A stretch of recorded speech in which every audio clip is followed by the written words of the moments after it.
ನಾಡಿನ ಸಮಸ್ತ ಮುಸ್ಲಿಂ ಬಾಂಧವರಿಗೆ ಈದ್ ಹಬ್ಬದ ಶುಭಾಶಯಗಳು. ಇಂದು ನಾವು ಈ ಒಂದು ಈದ್ ಹಬ್ಬವನ್ನು ಆಚರಿಸುವಂಥ ಈ ಒಂದು ಸಂದರ್ಭದಲ್ಲಿ ನಾವು ನಮ್ಮ ಈ ಒಂದು ದೇಶಕ್ಕೆ, ಈ ಒಂದು ಸಮುದಾಯಕ್ಕೆ ಧ್ವನಿಯಿಲ್ಲದಂಥ ಸಂದರ್ಭದಲ್ಲಿ ಧ್ವನಿಯಾಗುತ್ತಿರುವಂತಹ ಮತ್ತು ಈ ಒಂದು ದೇಶದಲ್ಲಿ ನಮಗೆ ಅನ್ಯಾಯಕ್ಕೊಳಪಟ್ಟಾಗ ಅನ್ಯಾಯದ ವಿರುದ್ಧ ನಮ್ಮನ್ನು ಎಚ್ಚೆತ್ತುಕೊಳ್ಳುವಂಥ ಒಂದು ನಾಯಕರನ್ನು ಈ ಒಂದು ಸಂದರ್ಭದಲ್ಲಿ, ಈ ಈದಿನ ಸಂದರ್ಭದಲ್ಲಿ ಕೂಡ ಜೈಲಲ್ಲಿ ಇದ್ದಾರೆ.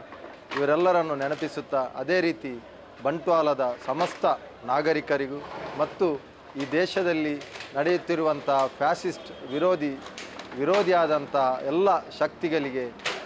ಈ ಒಂದು ಈದ್ ಸಂದರ್ಭದ ಶುಭಾಶಯವನ್ನು ಹೇಳುತ್ತಾ, ಅದೇ ರೀತಿ ಪ್ಯಾಲೆಸ್ತೀನ್ನ ಮಕ್ಕಳನ್ನು ಈ ಒಂದು ಸಂದರ್ಭದಲ್ಲಿ ನೆನಪಿಸುತ್ತಾ ಮತ್ತು ಮತ್ತೊಮ್ಮೆ ಈ ಒಂದು ಈದ್ ಹಬ್ಬವು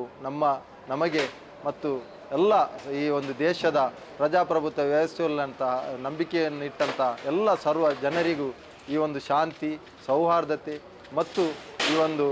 ತ್ಯಾಗ ಬಲಿದಾನದ ಒಂದು ಹಬ್ಬವಾಗಿ ಮತ್ತು ಎಲ್ಲರಿಗೂ ಶುಭ ಸಂದೇಶವನ್ನು ನೀಡುತ್ತಾ ಮತ್ತು ಶಾಂತಿಯನ್ನು ಈ ದೇಶಕ್ಕೆ ವ್ಯಾಪಿಸಲಿ ಮತ್ತು ಈ ಒಂದು ಈದ್ ಹಬ್ಬದ ದಿನದಂದು ನಮ್ಮ ಪ್ರಾರ್ಥನೆ ಈ ಒಂದು ಫ್ಯಾಸಿಸ್ಟ್ ಸರ್ಕಾರ ಕೊನೆಗೊಳ್ಳಲಿ ಎಂದು ಹೇಳುತ್ತಾ ಈ ಒಂದು ಈದ್ ಶುಭಾಶಯವನ್ನು ನಾನು ಹೇಳ್ತಾ ಇದ್ದೇನೆ.